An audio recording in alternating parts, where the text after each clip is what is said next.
wabarakatuh. Baiklah teman-teman semua, kami dari kelompok 6 yang beranggotakan 3 orang yang bernama saya sendiri, Ola Guzufika dengan NIM 26211013. Selanjutnya rekan saya Anissa Ramadhani dengan NIM 26211087 dan saya Arifah Dinila dengan NIM 26211008. Itulah anggota kelompok kami. Kami akan membahas tentang teori Holland, di mana pembagiannya adalah konsep dasar, pilihan karir menurut Holland, tipe kepribadian okupasional menurut Holland, kecocokan pilihan karir, implikasi dan konseling. Itulah pembahasan kami. Silakan teman-teman simak video-video kami. Assalamualaikum warahmatullahi wabarakatuh. Saya akan menjelaskan tentang konsep dasar teori Holland. Di sini Holland menjelaskan bahwa kepribadian seseorang merupakan hasil dari keturunan dan pengaruh lingkungan. Keterkaitan dengan minat terhadap sebuah pekerjaan atau karir atau vocational inverse yang dimiliki seseorang merupakan kompromi atau perkawinan antara kepribadian dan lingkungan yang memberikan kesempatan tersebut adalah peluang berkembang, kesempatan berkarya, dan investasi sejawat yang nantinya mencerminkan life story bagi seseorang. Kemudian, ada 4 asumsi menurut jantung Holland. Yang pertama, kebanyakan orang dapat dikategorikan sebagai salah satu dari 6 tipe: realistik, investigatif, artistik, sosial, giat, dan konvensional. Ada 6 jenis lingkungan. Yang pertama realistik, investigatif, artistik, sosial, giat, dan konvensional. Yang ketiga, menyelidiki lingkungan-lingkungan yang akan memberikan atau memungkinkannya melatih keterampilan dan kemampuan mengeksplorasikan sikap-sikap dan nilai-nilainya, masalah-masalah, serta peran-peran yang sesuai. Yang keempat, seseorang ditentukan oleh interaksi antara kepribadiannya dan ciri-ciri lingkungannya. Jadi permulaan antara keturunan dan lingkungan, terbentuknya kepribadian, perkawinan kepribadian yang dimiliki seseorang dengan kesempatan peluang tersedia akan melahirkan kecenderungan. Baiklah, saya akan menjelaskan materi selanjutnya tentang pemilihan karir menurut Holland. Pemilihan karir menurut Holland ada 6. Yang pertama, kepribadian seseorang individu merupakan faktor utama dalam pilihan pekerjaan atau kejuruan. Yang kedua, inventory minat atau keterkaitan pada kenyataan merupakan inventory. Yang ketiga, individu mengembangkan pandangan stereotip jenis pekerjaan yang memiliki relevansi psikologis. Stereotip ini memainkan peran utama dalam pilihan pekerjaan. Yang keempat, angan-angan tentang pekerjaan sering merupakan tanda untuk pilihan pekerjaan. Yang kelima, identitas kejelasan persepsi individu tentang tujuan dan karakteristik pribadinya berhubungan dengan memiliki sejumlah kecil tujuan karir, tujuan kejuruan atau pekerjaan yang lebih berfokus. Yang keenam, untuk menjadi sukses dan puas dalam sebuah karir, seseorang perlu memiliki pekerjaan yang sesuai dengan kepribadian seseorang. Kesesuaian pekerjaan adalah salah satu di mana orang lain dalam lingkungan kerja memiliki memiliki karakteristik yang sama atau mirip seperti miliknya sendiri. Baiklah, materi selanjutnya tentang tipe kepribadian dan lingkungan okupasional menurut Holland. Tipe-tipe kepribadian dan berbagai pilihan ada 6. Yang pertama, tipe realitas, yaitu preferensi membawa kepada pengembangan potensi dalam bekerja dengan benda-benda, binatang-binatang, alat-alat, dan perlengkapan teknik, dan mengabaikan potensi-potensi sosial dan pendidikan.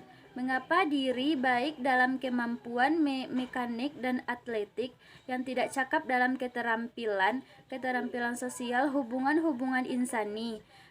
Menilai tinggi badan-badan nyata seperti uang dan kekuasaan. Ciri-ciri kekuasaannya adalah praktikalitas, stabilitas, konformitas, memungkinkan lebih menyukai keterampilan dan okupasi teknik.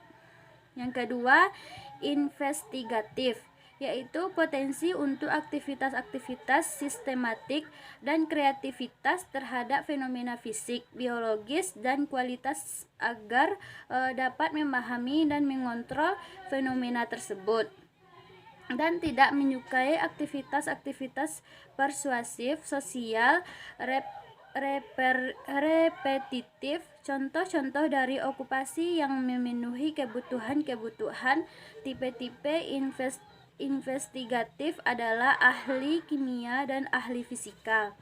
Yang ketiga, tipe artistik, yaitu aktivitas-aktivitas yang ambigus, bebas dan tidak tersistematis untuk menciptakan produk artistik seperti lukisan, drama, karangan. Kompetensi dalam upaya-upaya artistik dikembangkan, dan keterampilan yang rutin, sistematik, klinikal yang diabaikan. Memandang diri sebagai ekspresif, murni, independen, dan memiliki kemampuan artistik. Beberapa arti khususnya adalah emosi, imaginatif, impulsif, dan murni. Okupasi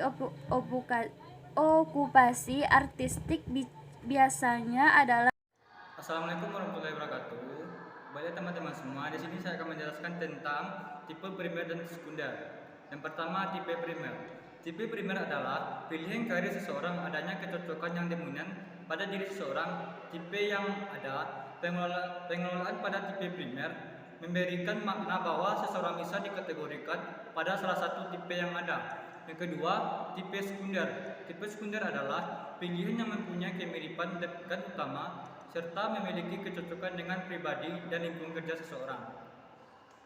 Di sini saya akan membahas tentang implementasi. Pada dasarnya, teori perkembangan karir tertentu berimplikasi pada tuntutan yang tertentu pula terhadap bagaimana dan apa yang harus dilakukan oleh konselor dalam proses konseling karir, serta secara umum Gibson dan Mitchell menjelaskan beberapa implikasi teori karir terhadap konseling karir, yaitu pentingnya konselor untuk yang pertama, memahami proses dan karakteristik perkembangan manusia termasuk kesiapannya untuk belajar dan keberhasilan dalam melaksanakan tugas-tugas tertentu sesuai dengan tahapan perkembangannya. Yang kedua, memahami kebutuhan dasar manusia termasuk kebutuhan khususnya dan hubungannya dengan perkembangan karir dan pengambilan keputusan.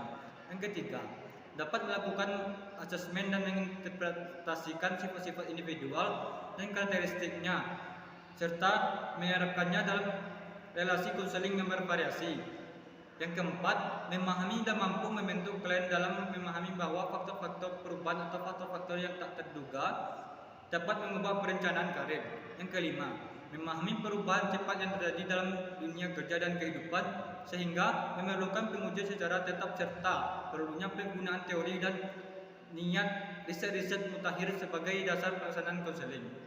Sekian pembahasan dari kelompok kami. Kami ucapkan terima kasih. Wassalamualaikum warahmatullahi wabarakatuh.